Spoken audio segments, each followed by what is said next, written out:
बिस्मिल्लाहिर्रहमानिर्रहीम। अस्सलाम वालेकुम दोस्तों, मैं Reet Saleem. Welcome to my YouTube channel Novel Orchid. कैसे हैं आप सब लोग? जी तो गाइस, आज हमने न्यू नावल स्टार्ट करना है। तो उससे पहले अगर आपने मेरे चैनल नावल ऑर्चिड को सब्सक्राइब नहीं किया तो सब्सक्राइब कर लें और साथ में बेल आइकन भी प्रेस कर लें ताकि आने वाली वीडियो आपको मिलती रहे। और वीडियो को लाइक शेयर कमेंट करना मत भूलें। आए नावल की तरफ चलते हैं, पहले पार्ट की तरफ। शाम के साए गहरे पड़ने लगे थे। शफाफ नीले आसमान पर आशियानों की जानिब लौटते परिंदों के गोल उड़ रहे थे। जाड़ों की उदास सी शाम धीरे धीरे रात की जानिब सफ़र कर रही थी। दोनों बाजू को घुटनों के गिर्द लपेटे वो एकटक ढलते सूरज की तरफ देखे जा रही थी। मीरू बेटा, दादी की आवाज़ पर वो चौंकी। अंदर आ जाओ बेटा, ठंड बढ़ रही है। रोज़ाना की तरफ एक सर्द आब भरती कपड़े झाड़ती उठ खड़ी हुई। ये रोज़ का मामूल था। असर के बाद वो रोज़ाना सब्ज़ी से ढके छोटे से टेले पर बैठा करती थी और इसी तरह शाम ढलते ही दादी से पुकारा अंदर बुला लिया करते थे। चलें, आपकी दवा का वक्त हो गया। दादी छड़ी संभाले हुए होले अपने कमरे की तरफ चलने लगे, हौले हौले। तब वो भी हमरा होली। लड़की, हमें तुम्हारी आदत बहुत बुरी लगती है, वो मसनू खफकी से बोली। कौन सी आदत भला? वो धीरे से मुस्कुराई। दवा का वक्त याद रखने वाली आदत, वो नाक भूँ चिढ़ाते हुए बोले। अफसोस, मेरी एक ही आदत तो अच्छी है, वो भी आपको नापसंद है। दादी, आपकी मीरू तो बहुत ही नकम्मी निकली। खबरदार लड़की जो मेरी मीरू को नकम्मी कहा। मेरी मीरू तो इस दुनिया की सबसे अच्छी बेटी है। दादी की प्यार भरी दोस्त पर वो धीरे से मुस्कुरा दी। दादी को दवा देने के बाद वो इनके लिए खाना बनाने किचन में चली गई। खाना वगैरह बनाने के लिए कुक था, मगर दादी के लिए परहेजी खाना वो अपने हाथ से बनाया करती थी। खाना बनाने के बाद वो दादी के कमरे में चली गई। खाना तैयार है, वो शोखी से बोलती अंदर दाखिल हुई, मगर यकलखती कदम दरवाजे में साख्त हो गए। दादी के बेड के करीबी कुर्सी डाले वो हाथ से रिलैक्स अंदाज में बैठा था। मेरे पर एक निगाह गलत डालकर इसने खासा बुरा सा मुँह बनाते हुए नज़रों का जाविया बदला। वो आदि थी ऐसे रवैये की। तभी धीरे से चलती दादी के बेड की दूसरी जानिब आ खड़ी हुई। दादी, मैं आपसे बाद में बात करूँगा। बेड की पाइंटी पर धड़ा कोट उठाते वो उठ खड़ा हुआ। इससे पहले कि दादी कुछ कहते वो लंबे लंबे डग भरता कमरे से बाहर चला गया। दादी ने तासुब से पहले दरवाजे और फिर मीरब की तरफ देखा जो अपनी जगह चोर बनी बैठी थी। सलार फंदी का ये रवैया शुरू दिन से इसके लिए तहकीर और अहानत भरा था। लीजिए दादी, मज़ेदार सा वेजिटेबल सूप, वो लहजे में बशाशत भरकर बोली, मगर इसका चेहरा चुगली खा रहा था। ना चाहते भी वो सलार के रवैये से हर्ट हो जाती थी, हालांकि जानती थी वो रोज़ का मामूल है। वो दिल का बुरा नहीं है बेटा, बस ज़रा हमेशा की तरह जलाल खाना बंदीने से दिलासा देना चाहा। ओफ़ो दादी, सूप ठंडा हो रहा है, वो ज़बरदस्ती चेहरे पर मुस्कुराहट सजाते हुए बोली। दादी एक सर्द आप भरकर सूप की तरफ मतवज्जो हो गए। छोटे खान ने खाना खा लिया? इसने किचन में मौजूद गुलरानों से पूछा। नहीं बीबी, वो बोला हमको भूख नहीं है। गुलराना ने मीरब के हाथ से खाली बर्तनों की ट्रे लेते हुए कहा। वो एक सर्द आप भरती अपने कमरे की जानिब बढ़ गई। अच्छा जी। रहमत खान, नाश्ता। गंभीर लहजा, भारी आवाज़, सब नौकर अलर्ट हो गए। छोटे खान के गुस्से से सबकी जान जाती थी। 2 सेकंड में नाश्ता इसके सामने था। कुछ और खाना? रहमत खान मुअद्दब सा पास ही खड़ा था। नहीं, दादी कहाँ है? नाश्ते से फारिग होकर इसने गुलरानों से पूछा। वो तो जी मीरू बीबी के साथ बाहर गया। हुनकारा भरता वो उठ खड़ा हुआ। गाड़ी के करीब ही पहुंचा था जब दादी का बाजू थामे वो हौले हौले चलती गेट से अंदर दाखिल हुई। गहरे नीले और स्याह प्रिंट के सूट के साथ स्याह शाल ओढ़े, ठंड से सुर्ख पड़ते चेहरे पे वो माहौल पे खूबसूरती में इजाफा कर रही थी। अस्सलाम वालेकुम दादी। वालेकुम अस्सलाम। सुबह सुबह कहाँ चल दिए बरखुरदार? मेरा दोस्त आ रहा है, इसे लेने जा रहा हूँ। अच्छी बात है, इसे घर ही ले आना। मीरू, मेहमान खाना साफ़ करवा देना, गुलरानों से कहकर। जी बेहतर। इसके कहने पर सलार खान ने एक चढ़ती सी निगाह इस पर डाली।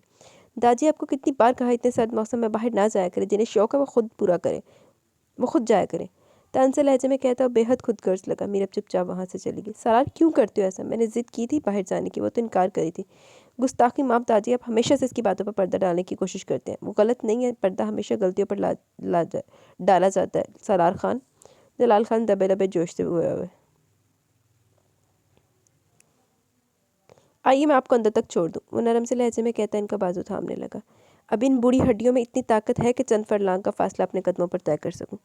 वो खफा से आगे बढ़ के सलार खान अपने अजीज़ चांद दादा को खफा नहीं कर सकता था, मगर एक मीरब एहसान का मामला ऐसा था जिसमें वो झुकने को तैयार नहीं था। क्यों ऐसा क्यों कर देता मीरब एहसान ने? दोपहर में वापस आया तो तनहा नहीं था, इसके साथ इसका कोई मेहमान भी था जिसे मेहमान खाने में ठहराया गया। गुलडानो, खाना लगवाओ, वो किचन में दाखिल होते ही बोला, मगर अगले ही लम्हे लब भेज के वहाँ मीरब एहसान मौजूद थी जिसे वो गुलरानो समझा था। मीरब ताजी के लिए सूप बना रही थी। सालार की आवाज़ पर फ़ौरन पलटी, मगर अपनी बात करके जा चुका था। हर बार सालार का सामना होने पर एक नई जिल्लत से दो चार होती थी। इसके लहजे से नहीं, इसकी निगाहों से भी, इसके हर अमल से मीरब के लिए महज तहकीर और नफरत टपकती थी। रोज़ कोई ना कोई बात ऐसी ज़रूर हो जाती जिस पर महज खून के खून पर कर रह जाती। हाँ, मुझसे अच्छे तो इस घर के नौकर है जिनसे कम से कम तुम बात करना तो गवारा कर लेते हो, सलार अफंदी। दिल्ली में कुटती वो सूप बनाने लगी। दादी को सूप पिलाने के बाद वो इन्हीं के पास बैठी, इनकी कोई किताब पढ़कर सुना रही थी जब सलार अफंदी की धाड़ सुनाई दी।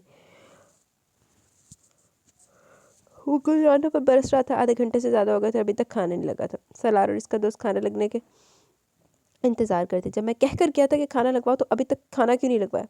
वो बरस रहा था। सामने खड़ी गुलरानो थर थर काँप रही थी। मेरे बेख्तियार ज़बान दांतों तले दबा गई। वो गुलरानो को छोटे खान के हुक्म से आगाह करना भूल गई थी और ऐसा पहली बार हुआ था। खान अम तो बाई गया था, हमको तो किसी ने नहीं बताया कि। गुलरानो हिम्मत करके मिनमिनाई, तभी सालार की नज़र दरवाजे की चौखट पर खड़ी मीरब से टकराई, जो गालबन शोर सुनकर वहाँ चली आई थी। सालार ने एक जहर-आलूद निगाह इस पर डाली, फिर लंबे लंबे डग फटता इसके सामने आ रुका। एक लम्हे को वो भी कांप कर आएगी, जाने नौकरों के सामने उसके किस तरह इज्जत अफसाई कर डाले। मुझे जिच करने वाली ये ओछे हथकंडे है मीरब एहसान, चबा चबा कर बोलता हुआ मीरब की रूह तक फना कर गया। हमेशा की तरह अपनी बात मुकम्मल करके रुका नहीं था। जाने इस शख्स के दिल से बेतुमानी की गर्द धो पाऊंगी भी या नहीं। वो एक सरदा भरती वापस मुड़ गई। कितना किया मीरब एहसान ने, अद्दा भी तो सानू पता लगे। मेरे हमसफ़र तुझे क्या खबर, ये जो धूप है, ये जो वक्त है धूप छाँव के खेल सा, इसे देखते इसे झेलते मेरी आंख गर्द से अट गई। मेरे ख्वाब रेत में खो गए, मेरे हाथ बर्फ़ से हो गए। वो जो रास्तों का यकीन थे, वो जो मंजिलों के अमीन थे, वो निशाने पा भी मिटा दिए तेरे हाथ से मेरे हाथ तक। वो जो हाथ भर का था फासला, कई मौसमों में बदल गया। मेरे हमसफ़र तुझे क्या खबर। लिखते लिखते अचानक इसे एहसास हुआ जैसे वह किसी की गहरी नज़रों के हसार में। इसने चौंक कर सर उठाया तो सट पिटा गई। कुछ ही फासले पर वजना भी मौजूद था। मीरब के देखने पर इसने धीरे से मुस्कुराहट पास की। गोया सैर सयाली के जज्बात का इजहार किया। वह हस्बे मामूल असर के बाद अपनी मखसूस जगह पर बैठी थी। मौसम बेहद खुशगवार हो रहा था। ढलती शाम में सबसे के बीच घिरी वो गहरे जर्द और नारंगी सूरज में इस शाम का हिस्सा मालूम हो रही थी। ये छोटा सा टेला जिस पर बैठ कर वह दूर अफक के पार ढलते सूरज और बुलंद बाला पहाड़ों हर सू फैले सबसे कुछ देर तक तका करती थी। बस ये और इस अफंदी लॉज के अहाते में मौजूद था। चारों तरफ की निशानदी की गई थी। घर के अहाते मौजूद अजनबी यकीनन सलार अफंदी का दोस्त था, वरना किसी की जरूरत नहीं थी बगैर इजाज़त अफंदी लॉज में कदम रखता। वह खामोशी से उठकर अंदर जाने लगी तो पुकार बैठा, एक्सक्यूज़ मी मिस। मीरब के बढ़ते कदम थम से गए, मगर वो पलटी नहीं। जब भी इसके सामने आ रुका, ये गालबन आपका है। सिल्वर और मैरून खूबसूरत सा कलम मीरब की तरफ बढ़ा। Thank you. इसके हाथ से कलम लेकर वहाँ रुकी नहीं, जबकि सारिम की निगाहों ने दूर तक इसका ताक़ुब किया। सारिम और सालार की दोस्ती को 5 बरस होने वाले थे। अमेरिका में दोनों की दोस्ती हुई। सलार और सारिम एक ही यूनिवर्सिटी में पढ़ते थे। तालीम मुकम्मल होने के बाद सलार तो वतन वापस आ गया था, जबकि सारिम ने वहीं एक मल्टीनेशनल कंपनी में जॉब कर ली। आजकल एक माह की छुट्टियों में पाकिस्तान आया था तो सलार से मिलने एबटाबाद चला। दादी आपका पोता थोड़ा अक्खड़ और गुसीला है, ये तो मैं जानता हूँ, मगर यहाँ आकर जो इसका सख्त गिर अंदाज देखा तो वाकई लगा कि सलार अफंदी का ताल्लुक रवायती ख़ानदान से है। सारिम के कहने पर सलार धीरे से मुस्कुराया। दादी ने बहुत दिनों बाद इसके चेहरे पर मुस्कुराहट देखी थी। बेटा, ये बाहर से जितना सख्त गिर और गुसीला, अंदर से इतना ही नरम तबा और प्यार करने वाला, बिल्कुल अपने बाप की तरह। वो भी ऐसा ही था, जबकि दावर अंदर बाहर से एक जैसा था, बहुत हसास, नरम दिल और प्यार करने वाला। दादी दावर का जिक्र करते हुए आप दीदा हो गए। इसी लम्हे मीरब ने लाउंज में कदम रखा था। वो शायद कहीं बाहर गई हुई थी। दादी का आखिरी जुमला वो भी सुन चुकी थी। सलार की नज़र मीरब पर पड़ी तो महज दांत कचकचा कर रह गए। मीरब ने सर झुका लिया। हालांकि जो कुछ हुआ था इसमें इसका कोई कसूर न था, मगर वो ना चाहते हुए भी एहसास जुर्म का शिकार होने लगती थी जब जब सलार खान का सामना होता था। होया कि सानवी तो पता लग गया। धावर भाई कहाँ होते हैं आजकल? जब से मैं आया हूँ इनसे मुलाकात ही नहीं हुई। सारम अपनी धुन में बोले जा रहा था, जबकि लाउंज में मौजूद बाकी 3 नफूस बिल्कुल साख्त रह गए। जामद खामोशी को दादी ने थोड़ा सर्द आ भरते भरकर मीरब की तरफ देखा। आओ मीरू बेटा, अंदर आ जाओ। दादी के पुकारने पर मुश्किल खुद को घसीटती इन तक पहुंची। सलार अफंदी की आंखें लहू रंग हो रही थी। इनसे मिलो, ये सारिम है, सलार के दोस्त। और सारिम बेटा, ये हमारी बहुत प्यारी सी बेटी है मीरब। दादी की तारीफ करवाने पर इसने धीरे से सर के इशारे से सलाम किया। सलार की खून छिलकाती निगाहों किताब लाते हुए फ़ौरन अपने कमरे की तरफ चली गई। अपने कमरे में पहुंचकर दरवाज़ा बंद करते वो वहीं ज़मीन दरवाजे के साथ लगकर नीचे बैठती चली गई। आंसू एक दवाता से बह रहे थे। क्यों हुआ मेरे साथ ऐसा? कोई जुर्म ना होते हुए भी मैं खुद को मुजरिम समझने पर मजबूर हो जाती हूँ। सलारबंदी के इल्ज़ाम देती निगाहें मुझे ज़िंदगी से नफरत करने पर मजबूर कर देती हैं। वहीं घुटनों में सर्दी और बुरी तरह से सकने लगी। एक कप चाय मिलेगी? सारिम की आवाज़ पर चौंक कर पलटी। दादी के लिए खाना बना रही थी जब सारिम वहाँ चला आया था। आपने क्यों जहमत की? रहीम खान को कह दिया होता। मीरब के कहने पर सारिम मुबहम सा मुस्कुराया। अब वो इसे क्या बताता, जैसे वो जहमत कह रही है, वो इसके लिए ऐन सादत है। वो जब से यहाँ आया था रोज़ाना इस लड़की को अपने कमरे की खिड़की से देखा करता था। जब वो असर के बाद अपनी मखसूस जगह पर आकर बैठा करती थी, तीखे नकुश, बड़ी बड़ी गुलाफी आंखें, सुर्ख सफ़ेद रंगत और बालों की मोटी सी चुटिया बनाई लड़की साथ के ऊपर कारी का नमूना थी। ऐसा नहीं था कि सारी ने इससे ज़्यादा हसीन लड़कियाँ नहीं देखी थी। वो जिस देश से आया था वहाँ तो उसने कदम कदम पर बिखरा होता था, मगर इस लड़की में कोई ख़ास बात थी जो मकनातीस की तरह अपनी तरफ खींचती थी। मीरब को इसके इस तरह देखने पर उलझन सी होने लगी। गुलडानो, साहब के लिए चाय बना दो। ना चाहते हुए भी इसके लहजे में नागवारी दर आई। दादी के लिए खाना ट्रे में लगाती हुए इसके पास से गुजर कर किचन से बाहर चली गई। सारिम सर झटक कर धीरे से मुस्कुरा दिया। मीरब को सलार अफंदी के इस दोस्त से नामालूम सी चिड़ हो चली थी। यकीनन सलार का मुँह चढ़ा दोस्त था। जो यूँ आज़ादी से पूरे घर में तनतनाता फिरता था। वो सारिम की निगाहों में अपने लिए पसंदीदगी देख चुकी थी और ये बात इसके लिए खासी परेशान कुन थी। इस रोज़ इसका जी चाह रहा था ढलती शाम के मंजर को कैनवस पर मुंतकिल करे। मुसव्वरी इसका शौक़ थी, मगर इसने इसके लिए कहीं से बाकायदा तरबियत हासिल नहीं की थी। कुदरती तौर पर इसके हाथ में खासी महारत और सफाई थी। वो अक्सर महज अपने शौक़ की तस्कीन की खातिर पेंटिंग कर लिया करती थी। वो अपने काम में इस कदर महव थी कि पता ही ना चला कि कब सारे महान खड़ा हुआ। वो बड़ी दिलचस्पी से इसके चेहरे और कभी कैनवस पर बिखरते रंग इसके हाथों को देख रहा था। बालों का ढीला ढाला सा जोड़ा बना रखा था, चंद आवारा लटे चेहरे के इतराफ में अटकेलियाँ कर रही थी। वो 2-3 ब्रश वालों के बालों के जोड़े में फंसाए वो खासी दिलचस्प लग रही थी। तभी इसकी नज़र सारिम पर पड़ी। ओह, आप कब आए? मुझे आए हुए तो खैर से 31 बरस होने वाले। वो शरारत से मुस्कुराया। मेरे को इसका मजाक बिल्कुल पसंद नहीं है। वो फिर से कैनवस की तरफ मतवज्जो हो गई। सॉरी, आपको मेरा मजाक करना बुरा लगा। इसके चेहरे पर फैली नागवारी देखते वो कह रहा था। इट्स ओके, वैसे भी आपका और मेरा मजाक का कोई रिश्ता बनता भी नहीं है। वो रंगों को समेटने लगी। तसलसल बरकरार नहीं रहा था और अब इसका मूड भी नहीं था। रिश्ता नहीं है मगर बनाया तो जा सकता है ना। बाजू मानी थी। एक लम्हे को मीरब के हाथ थम गया। Excuse me. वो कन्नी कतरा कर गुजर जाना चाहती थी जब वो राह में हायल हो गया। मैंने कोई नामुमकिन बात तो नहीं की। आप सालार फंदी के दोस्त हैं, इसलिए मैं इतना लिहाज कर रही हूँ। इसका लहजा खुद ब खुद सख्त हो गया। मुझ में क्या कमी है? मैं आपको अपनाना चाहता हूँ बहुत इज्जत और प्यार के साथ। सिर्फ आपकी मर्जी दरकार है, बाकी मैं खुद संभाल लूँगा।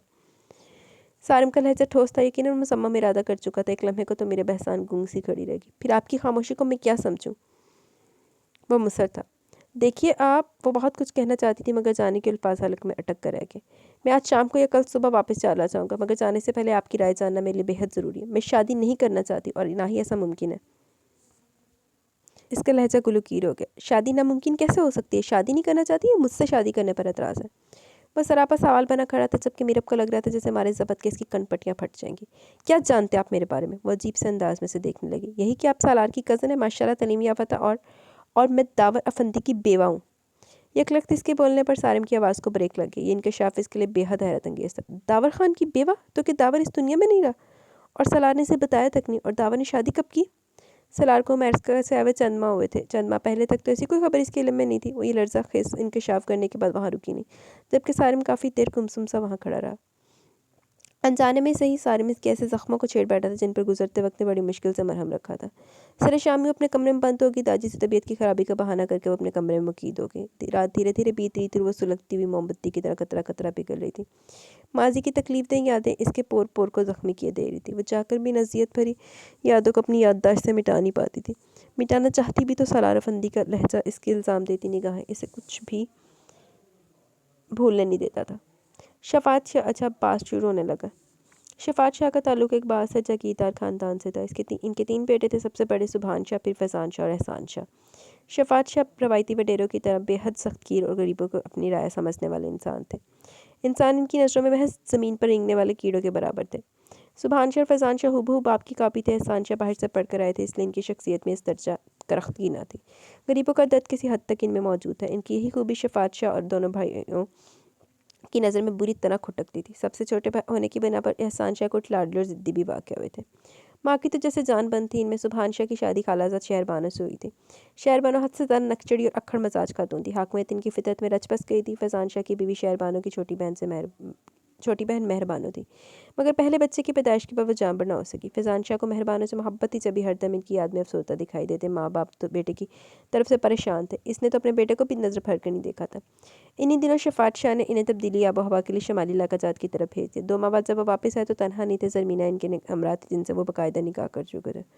माँ सदके चली जा, एड्डा अपनी बीवी तो अफसरदा होया सी कि अपने बच्चे वाल भी ध्यान नहीं दिता, ते हुण नवीं लभी ते नवीं लाया, दौर फिट्टे हार। ज़रमीना शुरू से कुछ बागियाना फितरत की थी। फैज़ान शाह पहली नज़र में इनके इसके बेपनाह हुस्न का शिकार हुए तो ज़रमीना भी फैज़ान शाह जैसे खूबरू कड़ियल जवान के सामने दिलहार बैठी। सन मुलाकातें दोनों को करीब ले आई। ज़रमीना के बाप और भाई को पता चला तो इनकी फितरत गैरत ने जोश मारा, मगर इससे पहले वो कोई अमली कदम उठाते ज़रमीना ने फैज़ान शाह के साथ घर से भाग जाने का फ़ैसला कर लिया।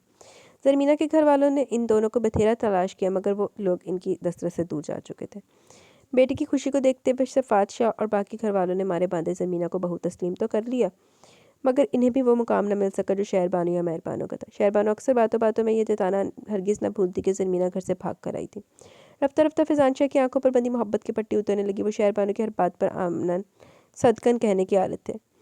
शफ़ात शाह और माँ के इंतकाल के बाद सारा निज़ाम खुद ब खुद सुभान शाह के और शहरबानो के हाथ में आ गया। ज़रमीन को सुबहानशाह और फजानशाह का ये आमराना रवैया देखकर सख्त हचका लगा। सो इत्तफाक वो माँ न बन सकती।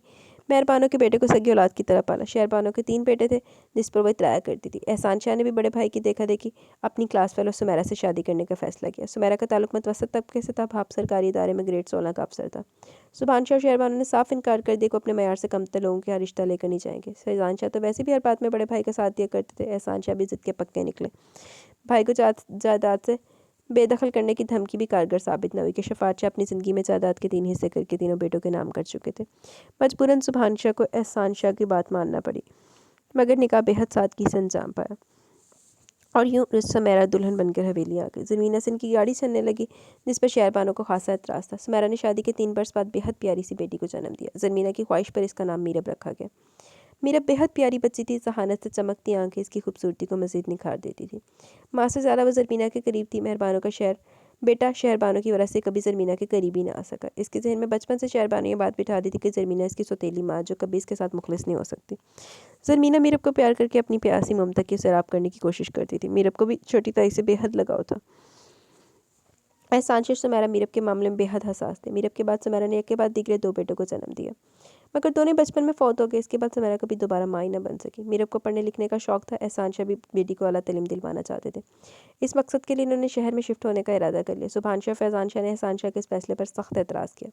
एहसान शाह, हमारे ख़ानदान की लड़कियाँ घरों से बाहर नहीं जाया करती। सुबहान शाह का लहजा दो टोक था। अदा ठीक कह रहे हैं। फैजान शाह ने भी बड़े भाई की हमायत की। मीरब मेरी बेटी और उसकी ज़िंदगी का हर फैसला करने का मुझे हक है हासिल है। एहसान शाह जी खड़ा करके बोल उठे। एहसान शाह, तुम शायद भूल रहे हो तुम किससे मुखातिब हो। सुबहान शाह करते थे, तुम हमेशा से अपनी मनमानी करते हो। पहले 1-2 टके की लड़की को इस खानदान की बहू बना और फिर बेटी को स्कूलों कॉलेजों में भेजकर खानदान की इज्जत को मलिया मेट करना चाहते हो। फैजान शाह के कहने पर एहसान शाह ने तड़प कर देखा। अदा, आप मेरा मुंह ना खुलवाएं वरना मैं गुस्ताख कहलाऊंगा। आपने भी तो किसी की बेटी को भगाकर। बस एहसान शाह, इससे आगे एक लफ्ज़ मत कहना। एहसान शाह का जुमला मुकम्मल होने से पहले सुबहान शाह बोल उठे। मैं अपनी बेटी को आला तालीम ज़रूर दिलवाऊंगा। एहसान शाह का असली ज़िद्दी अंदाज़ होत करा। तो ये तुम्हारा आखिरी फैसला है? सुबहान शाह मूँछों को ताव देते हुए इन्हें घूर रहे थे। 100%। तो फिर ठीक है, आज के बाद तुम हमारे लिए मर गए और हम तुम्हारे लिए। इस हवेली की दहलीज पर दोबारा कदम न रखना। सुबहान शाह के कहने पर एक लम्हे को एहसान शाह चुप से रह गए। ठीक है, जैसे आपकी मर्ज़ी, मगर मुझे यहाँ आने से कोई नहीं रोक सकता, क्योंकि घर जितना आपका है उतना ही मेरा भी है। एहसान शाह ये कहकर वहाँ से चले गए, जबकि दोनों बड़े भाई अपनी जगह बल खा के रह गए। एहसान शाह कराची में शिफ्ट हो गए। मीरब ने कॉलेज में दाखिला ले लिया। वो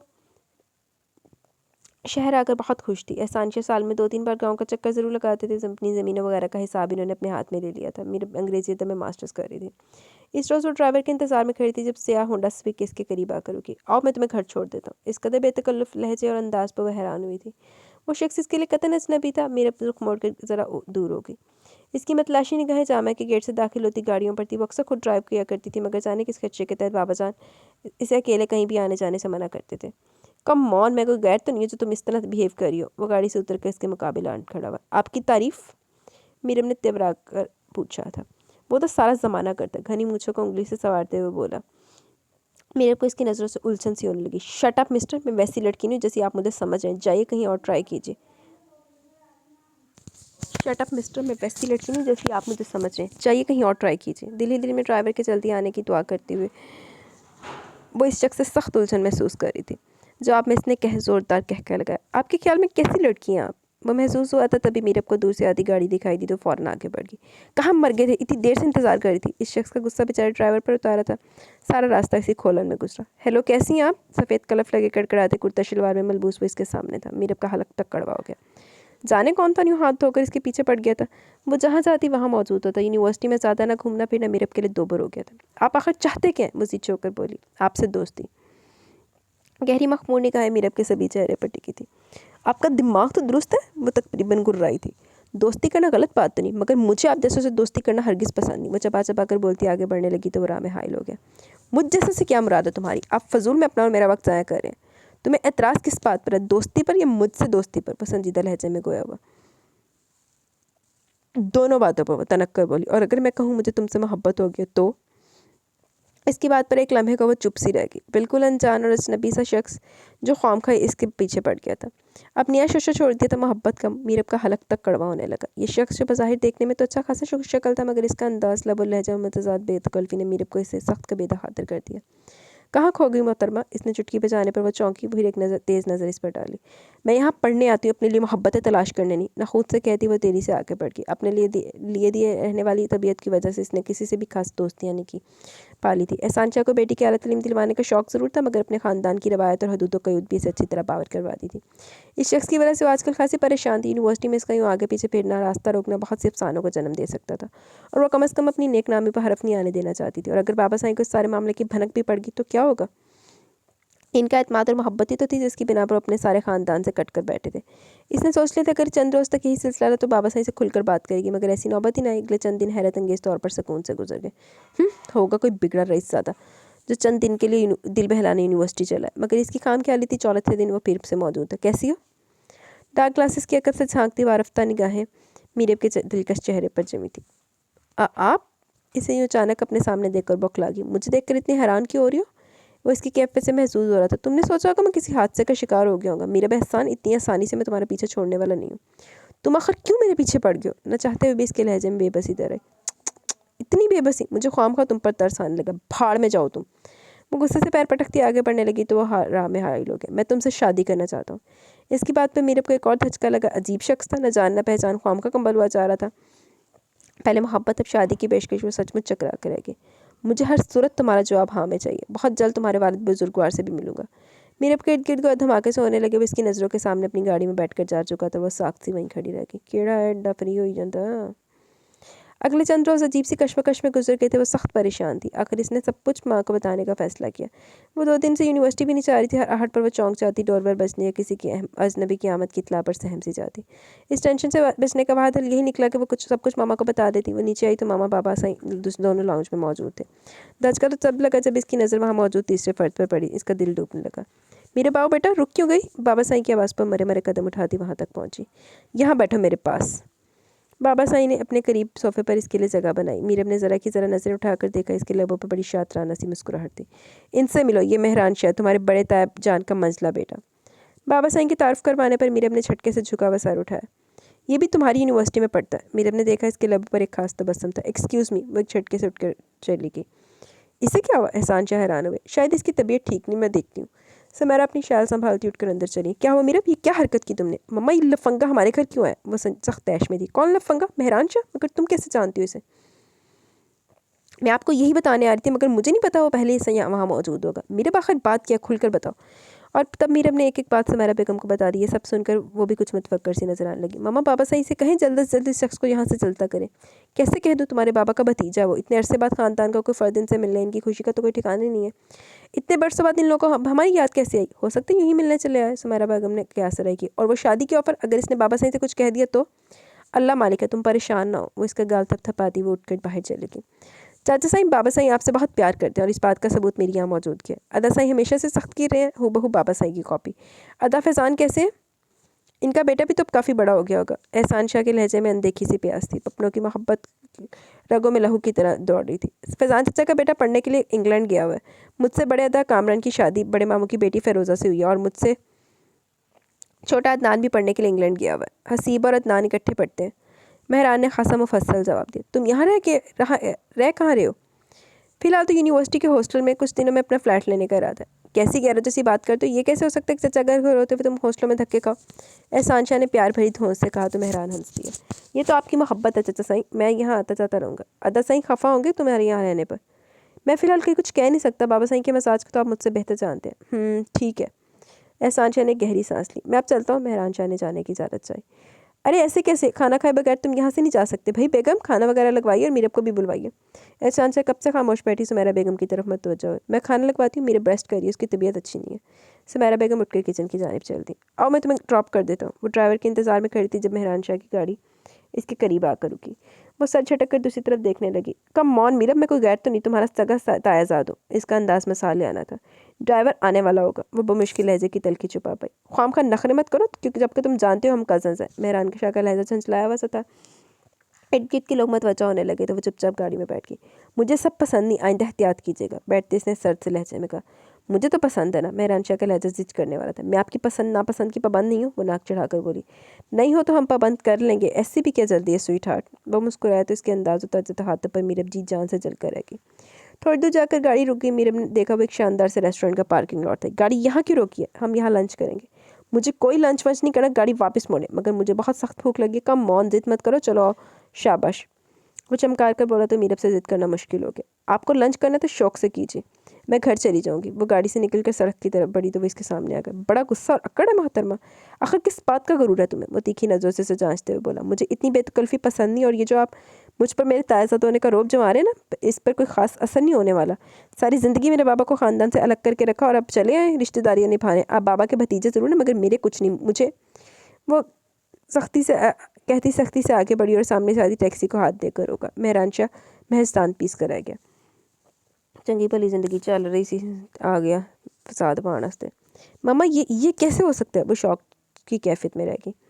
ये तुम्हारे बाबा और तायाजान का फ़ैसला है। सुमेरा बेगम का लहजा थका थका सदा। बाबा ऐसा नहीं कर सकते, मेरी ज़िंदगी का इतना बड़ा फ़ैसला वो भी मुझसे पूछे बगैर कर दिया। नहीं मामा, आप बाबा को बता दें, मुझे रिश्ता किसी कीमत पर मंजूर नहीं। वो तो सोच कर पागल हुई जा रही थी कि मेहरानशाह जैसा शख्स इसे सख्त नापसंद करती थी, इसका मुकद्दर बनने जा रहा था। मैं कोशिश करके देख चुकी हूँ, मगर तुम्हारे बाबा का फैसला अटल है। वो कहते हैं एक बार फिर बड़े भाइयों को नाराज़ नहीं कर सकते। मम्मा प्लीज़, मैं मर जाऊंगी। वो रवायती सोच रखने वाला फ्यूडल लॉर्ड किसी तरह भी मेरे साथ नहीं चल सकता। और हंसी होगी। सुमेरा बेगम बेबसी से महज सर आ भर कर रह गई। सुभानशाह शहरबानों की बिल्कुल अचानक आमद ने एहसान शाह को वर्ता हैरत में डाल दिया। सुभानशाह ने जिस बेकरारी से एहसान शाह को गले से लगा और पेशानी चूमी, एहसान शाह को लगा बरसों की थकन उतर गई हो। शहरबानो भी वारिसत के जा रही थी। अम्मा जी ठीक कहती थी कि पानी पर लाठी मार देने से पानी पटकर दो हिस्सों में तकसीम नहीं हो जाता, खून की कशिश आकर एक दूसरे के करीब खींच ही लाती है। सुभानशाह के लहजे का करो फराजी उनके सारी में ढला हुआ था। जब से मेहरानशाह ने बताया कि वो आप लोगों से मिला, हमें तो एक पल को चैन नहीं आया। मैं शहरबानों का लहजा साफ बनावटी लग रहा था। एहसान शाह तो भाई भावच के सामने पीछे जा रहे थे, जबकि सुमेरा बेगम खामोश तमाशाई बनी बैठी थी। इनकी छठी इस बार किसी गड़बड़ का एहसास दिला रही थी। सुभानशाह और शहरबानों के चेहरों पर निकाब चढ़े हुए महसूस हो रहे थे, और सुमेरा बेगम को निकाबों के पीछे छुपे लालची और हरीस चेहरे नजर आ रहे थे। जब शहरबानों ने प्यार भरी दोस्त से मेहरानशाह के लिए मीरब का हाथ मांगा। सुभानशाह तो यहाँ तक कह दे कि मीरब इनकी बेटी और उसकी ज़िंदगी का फैसला करने का हक रखते हैं। एहसान शाह तो कुछ बोल ही न सके, जबकि सुमेरा बेगम जज्बस होकर रह गई। वो लोग मंगनी की तारीख लेकर ही उठे थे। ये क्या किया आपने? एक बार मीरब से भी पूछ लिया होता तो। हम मीरब के दुश्मन नहीं है। मेहरानशाह पढ़ा लिखा सुलझा हुआ लड़का। चल लो, पहले खानदान तो आड़े के औलाद पढ़ा देती थे, हुन औलाद दे सिर ते फैसले मसलत हो रहे। मगर आखिर आपका इतराज़ किस बात पर है? एहसान शाह ने कड़े तेवरों से पूछा। मुझे क्या इतराज़ होगा? अच्छा होता अगर आप मीरब की मर्ज़ी भी मालूम कर ली जाती। वो हमारी बेटी है, हमारे फैसलों से इनकार करने की जुर्रत नहीं कर सकती। बरसों बाद हमें ख़ानदान से दोबारा जुड़ने का एक मौका मिला और हम ये गंवाना नहीं चाहते। एहसान शाह का लहजा अटल था।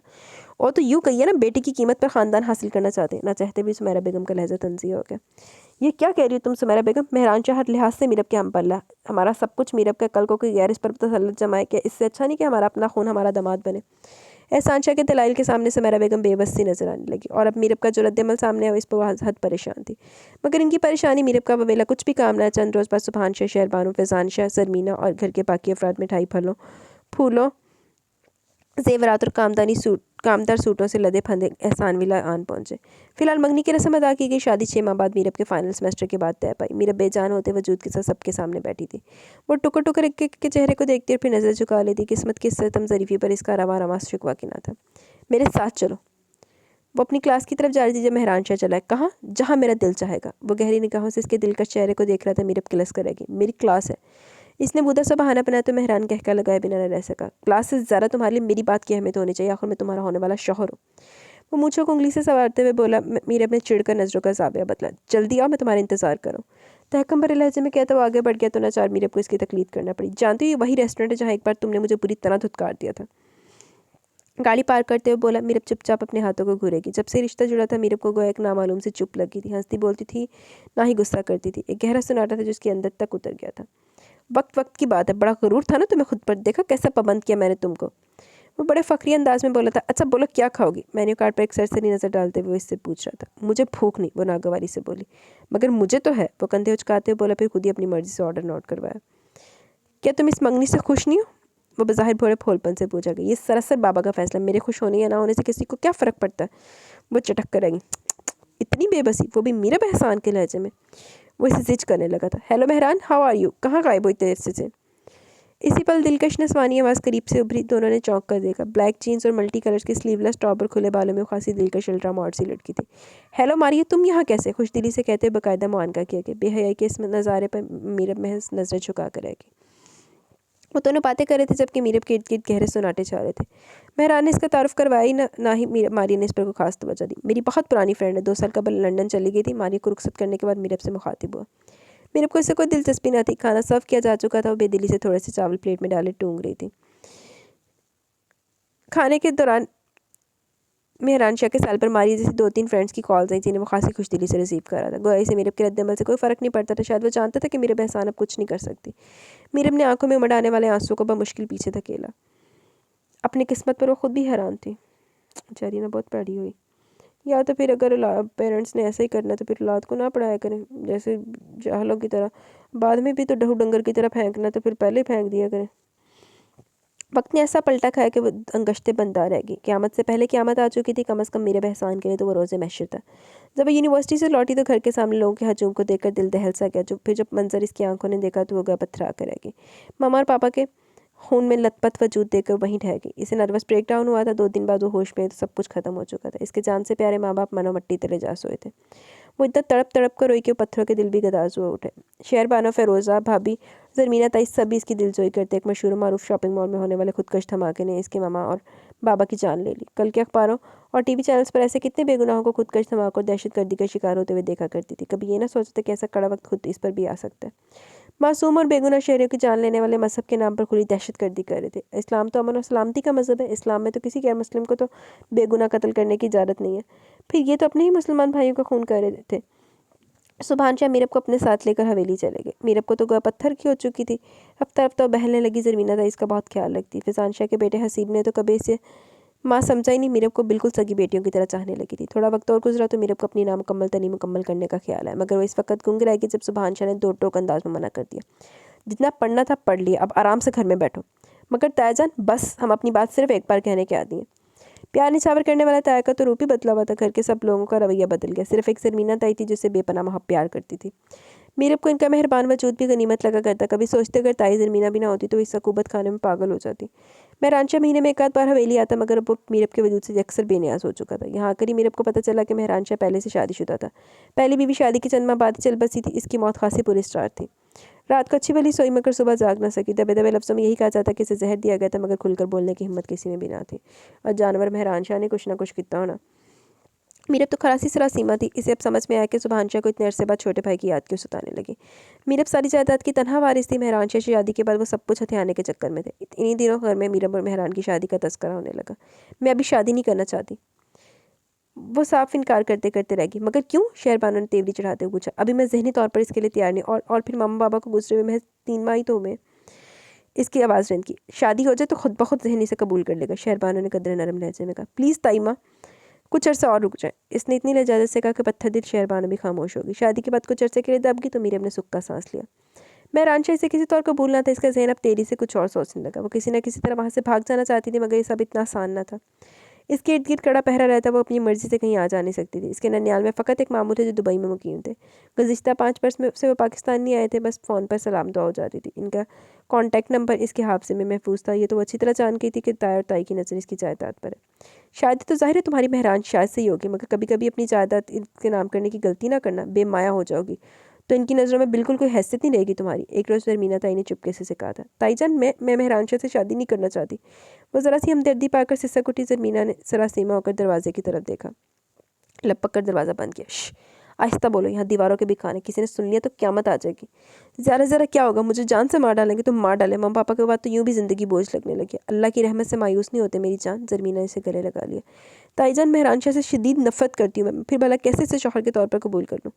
बाज़-औक़ात इंसान को तकदीर के आगे सरनगू होना पड़ता है। मुझे देखो, मेरे जैसे बदबख्त होगी भला जिसने अपने हाथों से अपनी दुनिया उजाड़ डाली, अपनी सती ख्वाहिशात की तकमील की खातिर अपने प्यारों की इज़्ज़त को खाक में मिला डाला, और अपने प्यारों का दिल दुखाने की सज़ा ये है कि मैं बरसों से इस जहन्नुम में जल रही हूँ।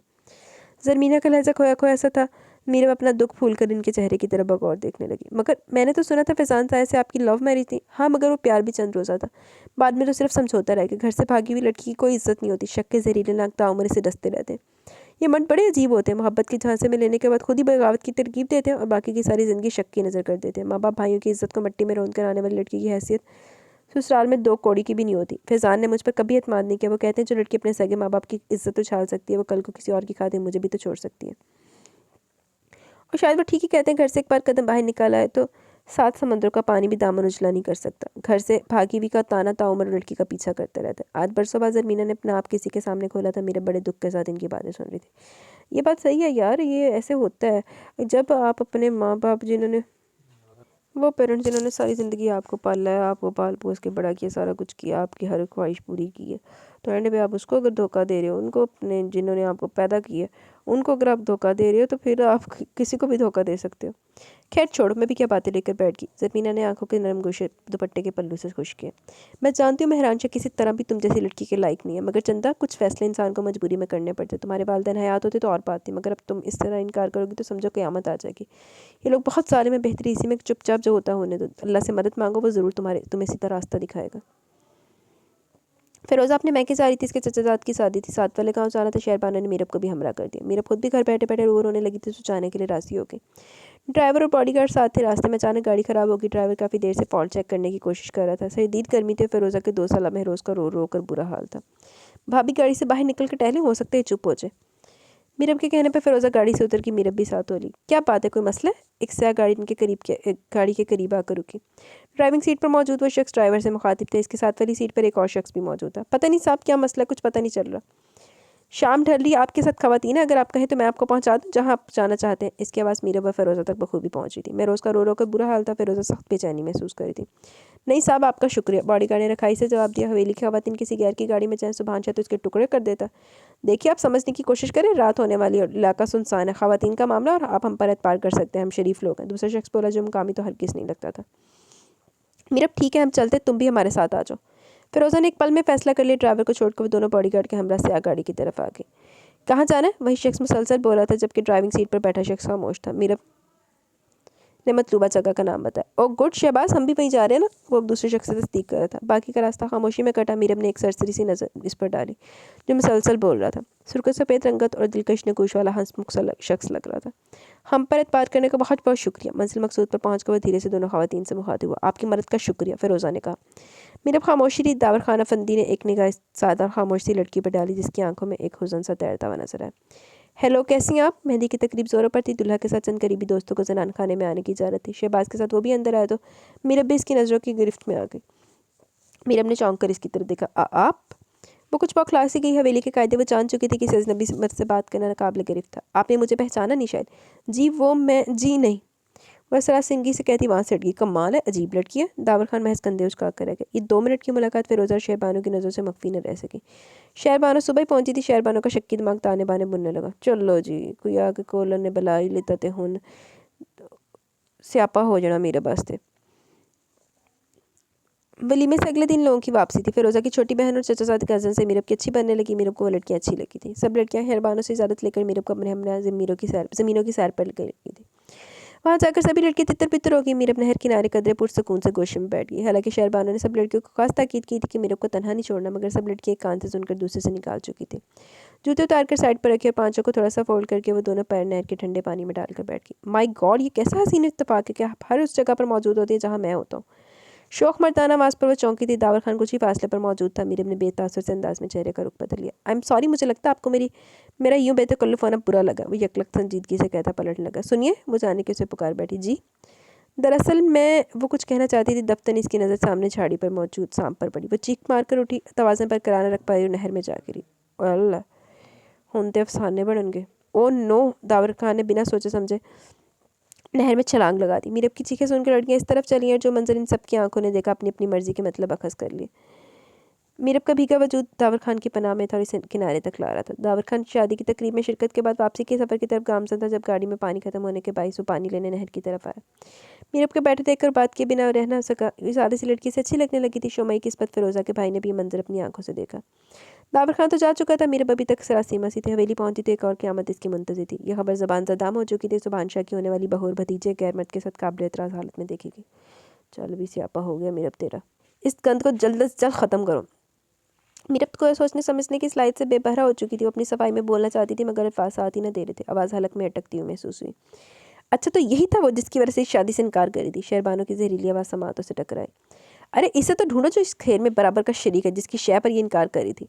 मार डालो इस कमीने को जिसने हमारे ख़ानदान की इज्जत से खेलना चाहा। जितने मुँह इतनी बातें। मीरब को कैद कर दिया गया। दाबर खान की तलाश में काफ़ी लोग गए थे मगर वो इनकी हदूद से निकल चुका था। इस बेचारे को तो इल्म ही नहीं था कि इसके पीछे कैसी क़यामत आ चुकी है। मीरब ने सारी रात रोते हुए गुजारी। अल्लाह के हुज़ूर सजदा रेज़ होकर वो खूब गिड़गिड़ाई। वैसे ज़िल्लत की मौत नहीं मरना चाहती तो शायद तभी इस कातिब तकदीर को उस पर रहम आ गया।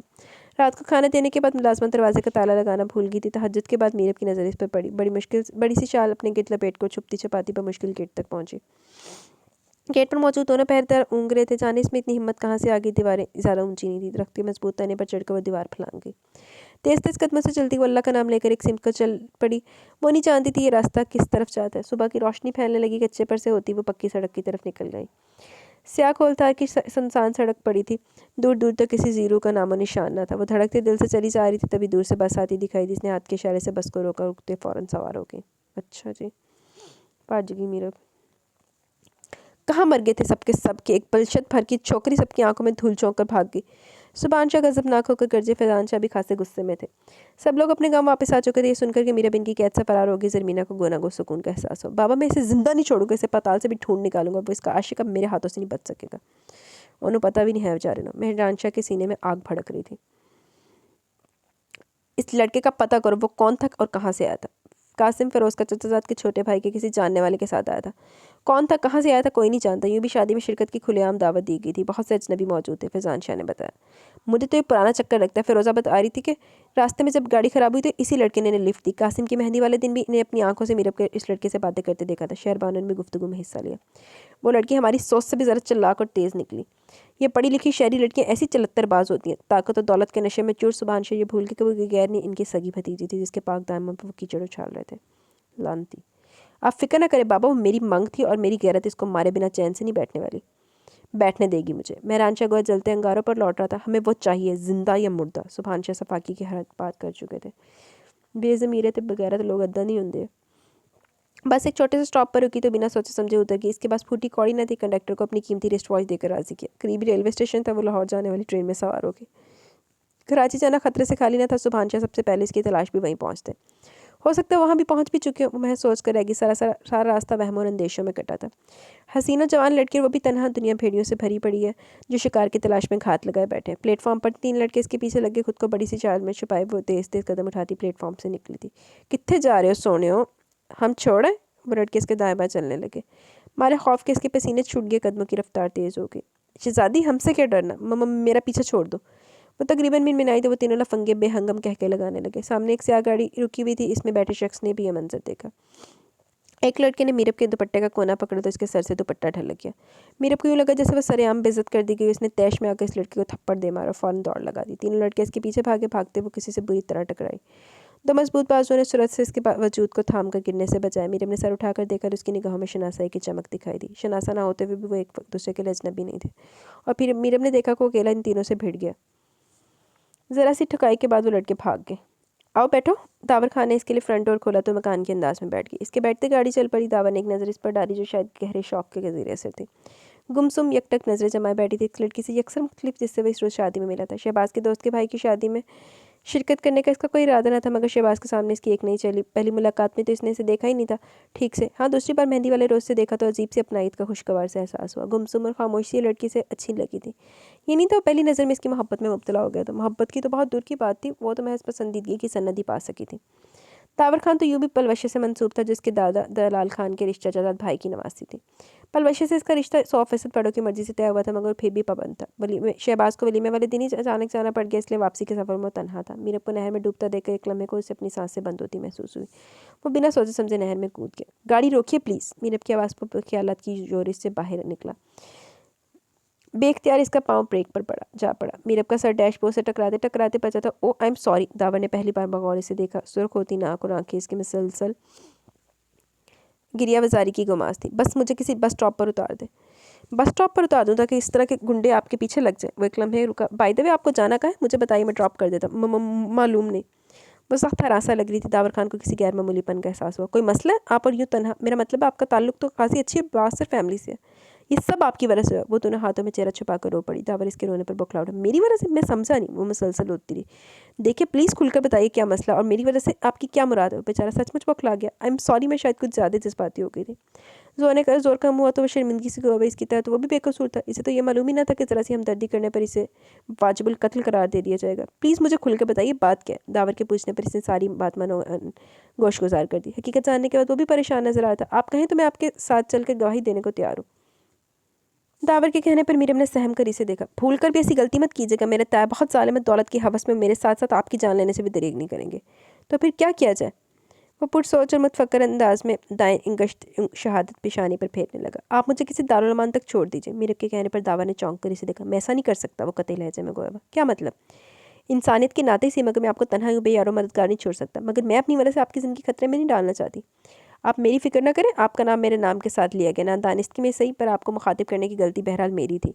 अगर मुझ पर एतबार हो तो चुपचाप वही कीजिए जो मैं कहता हूँ। यकलक तावर खान का लहजा अटल हो गया। यूँ लगता था गोया वो किसी फैसले तक पहुँच गया। मीरब तो जब के आलम में थी। बहरहाल तो वो तो अजनबी थी, था तो वो अजनबी, आंखें बंद करके भरोसा भी नहीं कर सकती थी। इसके अलावा कोई दूसरा मददगार भी नज़र नहीं आ रहा था। आंखें पानियों से धुंधला गई। तभी चाहे अंधेरे में रोशनी की किरण चमकी। मामू, हाँ मेरे मामू का कॉन्टैक्ट नंबर है मेरे पास, और ये शख्स मुझे इन तक पहुँचाने में मदद कर सकता है। डूबते दिल को तसल्ली भी। गाड़ी एक पेट्रोल पंप पर रुकी तो वह चौंकी। दावर खान मोबाइल पर किसी से बात कर रहा था। मीरब का दिल फिर से वसवसों का शिकार होने लगा। उफ, मैं क्या करूं, कहाँ जाऊं? अल्लाह तू ही मेरे हाल पर कर्म करने वाला। वो दोनों हाथों में सर थाम कर बैठ गई। आपकी तबीयत तो ठीक है? जी मैं ठीक हूँ, यहाँ से सरदर्द की गोली मिल जाएगी, मैं देखता हूँ। वो गाड़ी से उतरकर पेट्रोल पंप पर बनी ट्रक शॉप तक चला है। ले लीजिए। एक बड़ा सा लिफाफा इसकी तरफ बढ़ाया और खुद ड्राइविंग सीट पर संभाली। जूस के डब्बे, बिस्किट, चिप्स के पैकेट, सॉफ्ट ड्रिंक और 2 गोलियां सर दर्द की। इसने दोनों गोलियां मिनरल वाटर के साथ फांक ली और बाकी की चीज़ें पिछली सीट पर रख दी। बाकी का सफ़र तवील खामोशी में कटा था। दावर खान इसे अपने घर ले आया। जलाल खान को फ़ोन पर सारी सिचुएशन बता चुका था। घर में 2 मुलाजमाएँ थी। दावर के माँ बाप एक हादसे में इंतकाल कर चुके थे। जलाल खान ने दोनों पोतों को पाला था। सलार पढ़ने की गर्ज से अमेरिका में था। मेरे को यहाँ आकर बिल्कुल अजनबियत का एहसास नहीं हुआ। दिन यूं ही गुजर रहे थे जब अचानक ज़िंदगी की शाहरा पर एक नया मोड़ सामने आया। दावर के ससुरालियों ने मंगली तोड़ने का ऐलान कर दिया। वजह ये बताई कि दावर ने मीरब से खुफिया निकाह किया हुआ। जलाल खान ने बथेरा समझाया, मगर वो लोग ना माने। वो शायद पहले रिश्ता तोड़ना चाहते थे, अब ये जवाब बनाकर रिश्ता तोड़ रहे थे। दावर किसी कीमत पर रिश्ता तोड़ने को तैयार न था। ये नहीं था कि इसे पलवशे से कोई तूफ़ानी किस्म की इश्क था। बस इसने इस बात को अपनी गैरत का मसला बना लिया। जरगे ने भी दावर खान के हक़ में फ़ैसला कर पलवशे के वालिदैन को इस रिश्ते का पाबंद रहने की ताकीद की, मगर चंद दिनों बाद ही पलवशे की मौत की खबर मिली। इसकी मौत एक मुअम्मा थी। शायद इसने खुदकुशी की थी। एक अजीब सी उदासी ने दरो दीवार को घेर रखा था। मीरब जाने क्यों खुद को मुजरिम समझने लगी। दाजी मुझे माफ़ कर दें, मुझे लगता है ये सब मेरी वजह से हुआ। एक रोज़ वो दाजी के कदमों में गिरकर रोने लगी। पगली, तुम क्यों खुद को मुजरिम समझती हो? दाजी तो यूं भी मीरब से प्यार करने लगे थे। दाजी की ख्वाहिश पर मीरब और दावर का निकाह कर दिया गया। शायद दावर भी ऐसा चाहता था। सादगी से निकाह किया गया। रुखसती की तकरीब 2 माह बाद सालारा फंदी की आमद तक मौकूफ़ कर दी गई। निकाह होने के बाद भी मीरब का दिल किसी भी एहसास से खाली था। शायद वो ज़हनी तौर पर तैयार न थी। दावर खासा रिजर्व सा बनता था। निकाह के दूसरे दिन वो किसी काम से इस्लामाबाद चला गया। या तो अपने किसी काम से था, मगर वापसी इसकी 4 कंधों पर। ओए होए, दावर मर गया। इस्लामाबाद जाते वो रास्ते में किसी अंधी गोली का शिकार हो गया। दावर खान का कातिल कौन था ये कोई नहीं जानता था। अफंदी लाज के दरो दीवार तक इस जमा मर्ग पर लरज उठे थे। जलाल खान जवान पोते की मौत की खबर सुनते ही दिल हार बैठे। इन्हें हार्ट अटैक हुआ था। 2 दिन वो ज़िंदगी मौत की कश्मकश में आईसीयू में रहे थे। सालार खान जो 2 माह बाद वापस आने वाला था, इस अलमनाक हादसे की खबर सुनते ही दौड़ा चला है। जान से ज़्यादा प्यारे भाई की मौत ने इसे तोड़ कर रख दिया था। वो जाने किस तरह खुद पर ज़ब्त किए हुए था। आंसू पर काबू पाते पाते वो थकने लगा था। तन्हाई में खूब रोया था, मगर जलाल खान अफंदी को दिलासा देते वक्त बिल्कुल खामोश था। शिद्दत ज़ब्त से इसकी आंखें लहू रंग हो चली थी। मीरब का अलग बुरा हाल था। वो तकदीर के इस कारी वार को सहने का हौसला नहीं रखती थी। जलाल खान की दीदारी से तमारदारी करी थी, मगर लबों पर गोया कुफल पड़ गए थे। वो अपने आप को मुजरिम समझने लगी थी। इसका दिल कहता कि दावर खान की मौत के जिम्मेदार वो है। इसे 100% यकीन था कि सुभानशाह और मेहरान शाह ने दावर खान को कत्ल करवाया होगा। सलार तो ये जानता था कि दावर खान का निकाह हुआ, मगर ये नहीं जानता था कि मीरब से हुआ। चंद दिनों बाद हवास ठिकाने आए तो एहसास हुआ ये लड़की जो दिन रात दाजी की खिदमत में मसरूफ़ थी, वो इसके लिए अजनबी थी। दाजी की लड़की कौन है? इसके पूछने पर दाजी ने अक्सर दाह भरी। ये बदनसीबी तो दावर की मनकू है। और फिर दाजी ने सारे हालात सलार को सुना डाले, जिस पर महज खामोशी रहा। जी तो गाइज़, यहाँ पे हमारी फ़र्स्ट पार्ट अपने इख्तिताम को पहुँचा। कैसा लगा नावल की फ़र्स्ट एपिसोड? अपनी राय का ज़रूर इज़हार कीजिएगा। इंशाल्लाह जल्द मिलेंगे सेकंड पार्ट के साथ। अभी 1 मिनट, मेरे बेटे का बर्थडे शुरू होने वाला है। एक ही टाइम हो गया, टाइम होने लगा जी। मेरी हुरब का बर्थडे शुरू होने लगा। हुरब को जल्दी से बर्थडे विश करें, और मैं ज़रा उसको विश करके आती हूँ। फिर मैं आपका कमेंट सेशन रीड करके वीडियो को एंड करूँगी, ठीक है जी? तो मैं अपने बेटे को विश करके आ गई हूँ। बच्चा तो मेरा सो गया। बच्चे की अम्मा तो अब्बा ने विश कर देता। तो ऐसा है कि आप लोग भी जल्दी से मेरे बेटे को विश कर दें। और दूसरा, कमेंट सेशन की तरफ चलते हैं, फिर मैं वीडियो आपको तक पहुंचा देती हूँ। तामीर खान का कमेंट है, डियर अपी जान, आपको मुझसे बड़ी शिकायत है कमेंट लेट करने पर, लेकिन आपको पता है मोबाइल के स्पीकर में कुछ इशू है, क्योंकि दूसरा फ़ोन मैं नहीं लूँगी। मुझे इस फ़ोन से बड़ा प्यार है। हाय, मुझे भी अपने फ़ोन से बड़ा प्यार है। मुझे कोई कहता है ना कि ले लो, फ़ोन चेंज कर लो। मैं कहती नहीं, ये वाला मैंने नहीं चेंज करना। हालांकि जो मेरे पहले फ़ोन थे वो उसको मैंने साल भी नहीं रखा था, पहले दोनों फ़ोनों को। ये मेरा थर्ड फ़ोन है। हाँ जी, आप कमेंट ही नहीं करी थी, आपने फरमाइश की, मैंने आपकी फरमाइश पूरी की, उसके बाद आप आज गई। तो फिर शिकायत तो होनी थी ना। हाँ जी, आपने सही कहा, खिज़ा ने सजेस्ट किया था उसको, लेकिन वो अब शादी के लिए कुड़ी भी तो चंगी होनी ज़रूरी है ना। बाकी अब्बा जी ने तो परेशान होना ही सी। आपको कितनी खुशी हुई है राफ़े फ़ियाज़ की मौत पे? ये तो आपने सही कहा, जैसी करनी वैसी भरनी। आपको बड़ी खुशी हो रही है। अच्छा, आपके शांसल के रास्ते का पत्थर हटा? हाँ जी, उसको सुकून की तलाश है, इस वजह से उसने मांगा। आपने चीज़ लिखा हुआ ना, मुझे 2 बार ऐसा लगा कि आपने रीज लिखा हुआ है, क्योंकि लास्ट स्पेलिंग सेम है ना। तो आपने मुझे मकालते में डाल दिया। आहो, फिज़ा तो वो थी ही दौलत दी भुखी, शो दी तो उन्हें फिर खाली बगैर दौलत तो शांजल किदा कबूल करना सी। हाँ, राफे व्याज दे मरन तो बाद वैसे खिजरा दी जिंदगी दे बड़ियां सहूलतां आ गई सी। वो मतलब फिर वो पहाड़ वो सर से हट जाता है ना, इसलिए स्कूल में जॉब कर ली। हाँ, शहरयार का बड़ा किरदार था। शहरयार ने जो भी अपने दोस्त के लिए किया ना, शहरयार ने सही दोस्ती का हक अदा किया। तो उन्हें खिजरा भी ताड़ लई, ओदा घर भी लभ लिया, हर चीज़ कर लई। उस तो बाद आप जब पहुँच भी गया ना भी कोई रिश्ता लैके, फिर अब्बा जी भी बनाए। शहरयार ने भाई बड़े बड़े बड़े मार के सर अंजाम दिते हैं। हाँ, शांसल की बीमारी, बस शांसल की जैसे करतूत थे तो इदां दी बीमारियां तो शांसल नूं आनियां ही सी। अच्छा, आपको दुख हुआ था? चले कोई नहीं, होता है चलता दुनिया। रो लेती आप थोड़ा सा, दिल हल्का हो जाता। सीन तो बहुत दुखी था वैसे तो, लेकिन बस वो शांदल ते करतूत भी तो इदां दी सी ना। आहो, खिजरा वैसे बड़ी औखी मननी सी, चलो बड़ी गल आ, मन गई। अभी अनाबी ने मना लीती, लेकिन ना उन्हें कित्थे मनना सी। हाँ जी, वो तो ख्वाबो ख्याल ही लगती है, क्योंकि वो खिजरा ने जो उसके साथ जो तो की होती है ना, तो उन्हें तो ख्वाबो ख्याल लगना ही सी। शहरयार बस फिर एंड ते कॉमेडी तो शहरयार ने करनी थी, कि बात तो उसकी सही थी कि नहीं मान रहे मुंडा तो ना करो उनका। हाँ जी, बेशक सच्चे दोस्त अल्लाह की तरफ, अल्लाह की तरफ से तोहफ़ा होते हैं। वैसे रीच आपी आपके पास भी है, रीच आपी है ना? हाँ जी, अल्हम्दुलिल्लाह मेरे पास दो तीन तीन फ्रेंड्स हैं, बेस्ट फ्रेंड्स। और अल्हम्दुलिल्लाह अल्लाह पाक ने मुझे इस मामले में बहुत ज़्यादा नवाजा है। मेरे पास भी अच्छी सी प्यारी सी दोस्त है, वेरी गुड। ओवरऑल बहुत बहुत ही मज़े का था, बहुत बहुत मज़ा आया सुनकर, सारे करेक्टर अच्छे थे। हाँ जी, सारे कैरेक्टर आपको पसंद है? हाँ जी, ये नावल का यही नेम था, ज़ीस्त का हासिल हो। पर वो जो आप बता रही थी वो नहीं था। नेक्स्ट नावल अभी अपलोड होने लगा है, तो आप सुन लीजिएगा। Thank you for this novel, welcome. आमीन सुम आमीन, बस आप दुआ में याद रखें। हुदा शफीक नावल बहुत ज़बरदस्त और हार्ट टचिंग था, बट एंड थोड़ा सही नहीं किया। अच्छा, आई थिंक आप मोर सीन्स चाह रही होंगी। एंड वैसे मुझे भी थोड़ा सा ना लगा था कि यार एटलीस्ट वो उसका शादी हो जाती है, कुछ इस तरह का एक दो सीन राइटर को और लिखने चाहिए थे उन दोनों के इकट्ठे। सहर इकबाल, वालेकुम अस्सलाम। I have read it recently but like it more in your voice, thank you very much सहर। बेबी पांडा, अच्छा ये दिल सीरे जान हो गया आपका पूरा। अब मुझे बताया मैं नेक्स्ट कौन सा नावल पढूं, मुझे ना से नावल अच्छे लगते हैं।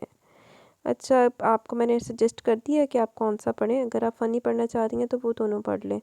तारों से सजाले शहर तमन्ना ते एक दूजा पता नहीं केड़ा सी, लिख देना आँखों से या कह देना आँखों से, वो वाला पढ़ लें। बाकी इसके अलावा आपके दोनों टॉपिक में से कोई मिलेंगे तो इंशाल्लाह आपको वो भी बता दिए जाएंगे, पहले वो पढ़ लें। अगेन तमीर खान सुनी का कमेंट है, जिनकी फरमाइश पे नावल पढ़ा गया था पिछला। इट्स ओके, लेट कमेंट किया लेकिन आपने किया तो। हाँ जी, शांजल और खिज़ा को अपने साथ घर ले गए थे, और फिर वहाँ पे वैसे जैसा उनके साथ हुआ था ऐसा घर मिलना भी उनके लिए बड़ा मौजूदी बात थी, कि जो उनके साथ हुआ उन्होंने अच्छा बिहेव किया।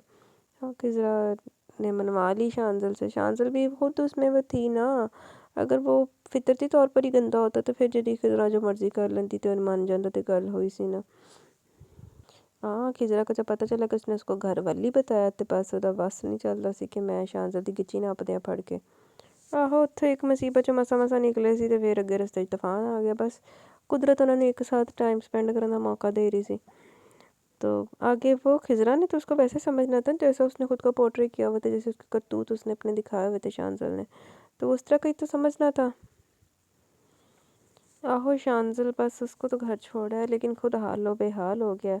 उनके अब्बा जी नूं दी टेंशन लगी हुई है। तो बस इस तरह तो होता ना परिस्ते कामों में, पहले अब्बा जी ध्यान दे लेंदे औलाद वाल ते ना ऐसा होंदा।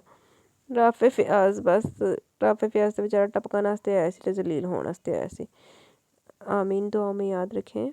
नेक्स्ट जी मलिक साहबा का कमेंट है, लास्ट एपिसोड इंटरेस्टिंग थी, बहुत मज़ा आया सुन के। अन्ना भी हाँ खिजरा के लिए परेशान तो हो गई थी, लेकिन बस वो खिजरा ने भी किया कि मुकद्दर के कौन लड़ सकता, मुकद्दर को कबूल कर लिया जाए, तकदीर को लिखा कबूल कर लिया जाए। हाँ जी, शांजल की हालत तो ख़राब होनी थी, बस उसने कुछ पाना भी तो था ना। हदायत का सफ़र पे मुश्किल तो आसान तो नहीं ना होता, सुकून की उसको तलाश थी, और जो बेसुकून होते हैं उनको सुकून की कदर ज़रूर होती है। बाकी जो उसकी हालत थी वो करतूतां दी वरा तो हुई सी।